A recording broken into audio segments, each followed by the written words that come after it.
COVID-19 has brought about untold anguish, distress and grief for people the world over. In South Africa, we are not used to talking about dying and trauma, more especially if it is tied to disease and illness. Well, COVID-19 has changed all that.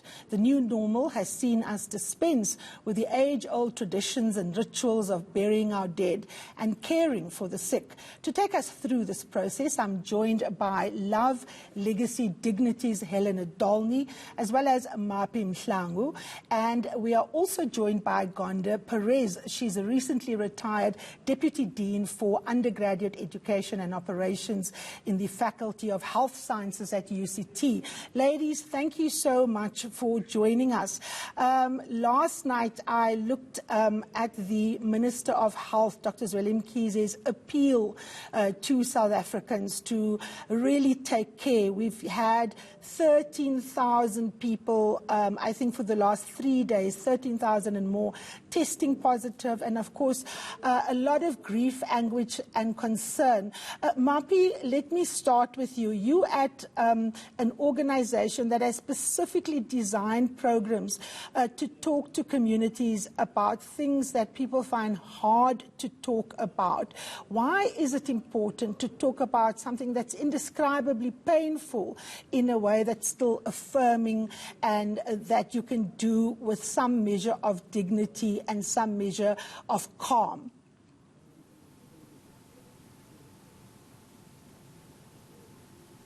Thanks, Karima. Good morning to your viewers.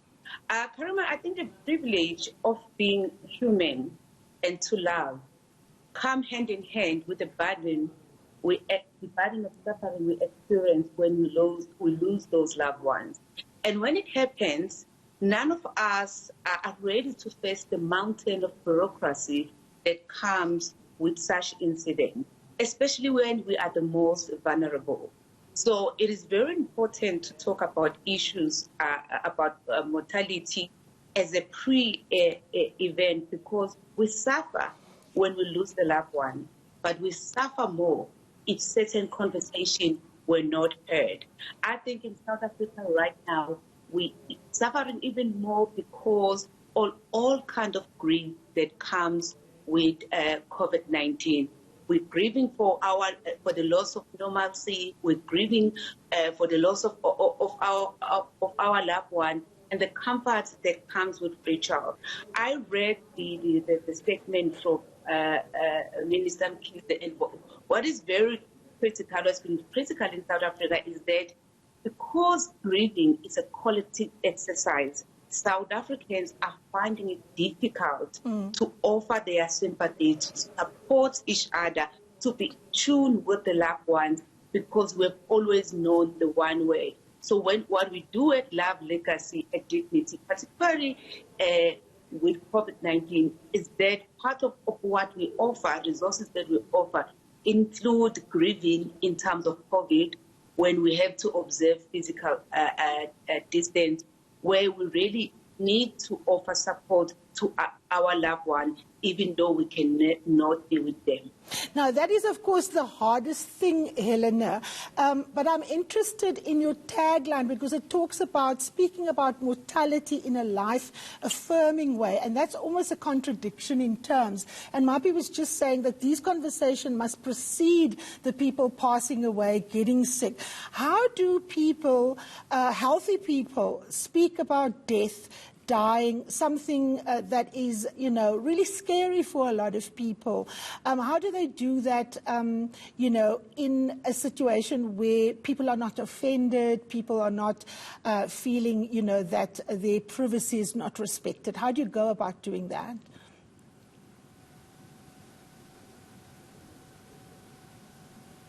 I think if people can start talking about dying whilst they're now healthy and strong, and Mapi and I run workshops, and we try and get people to look at their lives.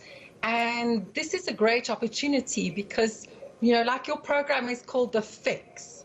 So I know people who are trying to keep as healthy as possible at this time so that when COVID comes, they will have the best opportunity of recovery. We're asking people to look at their relationships. What is the state of their relationships? If anything untoward were to happen, are they happy with the state of their relationships? Take stock of their lives. And there's been beautiful things written about what is important, that COVID-19 is offering us an opportunity to look at what is important.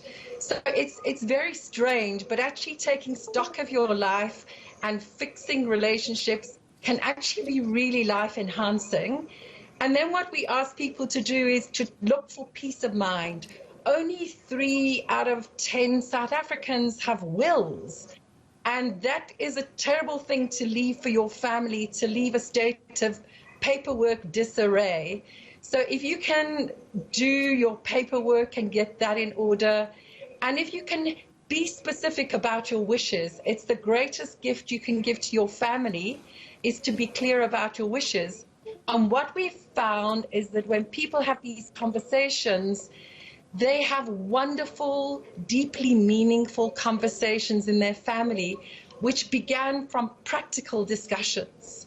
It's really heartwarming, and it's an opportunity that we have at this moment because of this terrible time.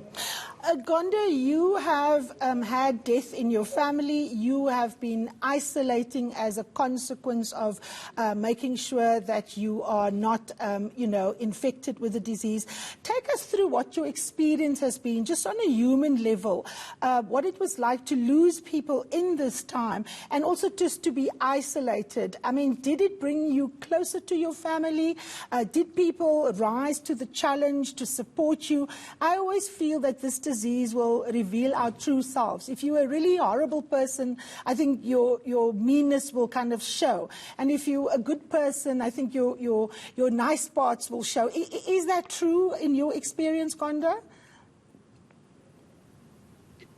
I think that I was very fortunate that I have the support that I do. I have a beautiful daughter, and my family really rallied around me at this time. What I found most comforting was getting WhatsApp called, video called, people talking to me and having that human connection. It's really difficult to self-isolate. You aren't able to touch people, and that, I believe, is one of the biggest loneliness of this particular period, is not being able to touch anybody, and not being able to hold hands, not being able to hug. Those are the things that made me feel absolutely lonely, and as if there were no connections. So talking to someone on a video chat and having someone on the other side crying with you helped me through this period. Mapi, of course, Gonda is talking about people like ourselves who have video chats, who have data, who have internet, who find ways of connecting even though we can't physically hold each other when it's so necessary. How do we do that in a situation where the majority of people do not have data? Many of our people do have cell phones. That's been an explosion. But in your experience, what has your organization had to do to get people who live in extreme poverty and difficulty to show solidarity with each other, to show compassion when it is financially simply impossible to do so?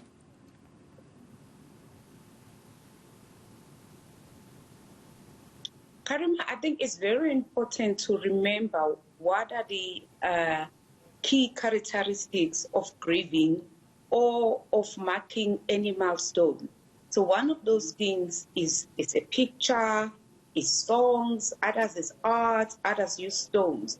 So I've heard already from communities in township where, some of them don't have enough data to do video calls. But what communities have done, they've stand outside their gate at a certain time to be attuned with a family that has lost their loved one through COVID.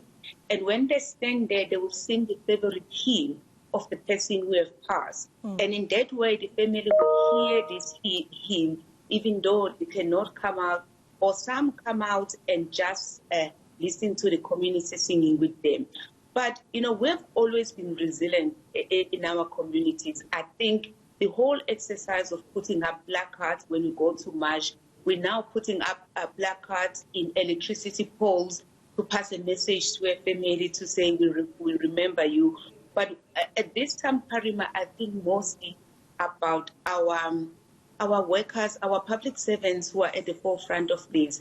I don't think as a nation we've done enough to to show our support for nurses and to actually be to show attunement for all families who have lost their loved ones.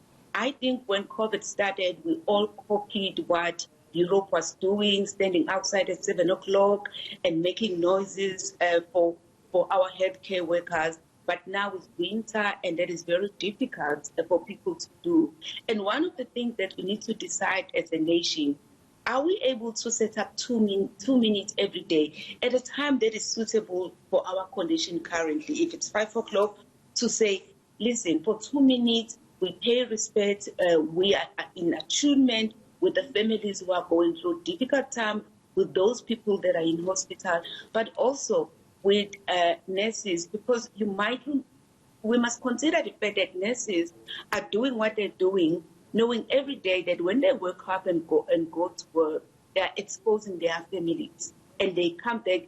Unlike other countries in Europe where big hotel chains come into party and say, we will accommodate healthcare workers so that they don't expose their families. They come back to hotels when they're working. We don't have that luxury. Healthcare workers are dealing with double grief, and I don't think we've done enough as a nation to actually show them that we are with them and we care. I think the kind of cynicism that is going around about the disease is affecting them mentally, and we need to hold their center. Who is holding the center of our nurses, of our healthcare providers, or frontline workers for that matter? I like what you're saying, Mapi, that question of double grief. Let's take a short break. When we come back, we continue our conversation about how to have life-affirming conversations about very difficult questions such as mortality. Don't go anywhere.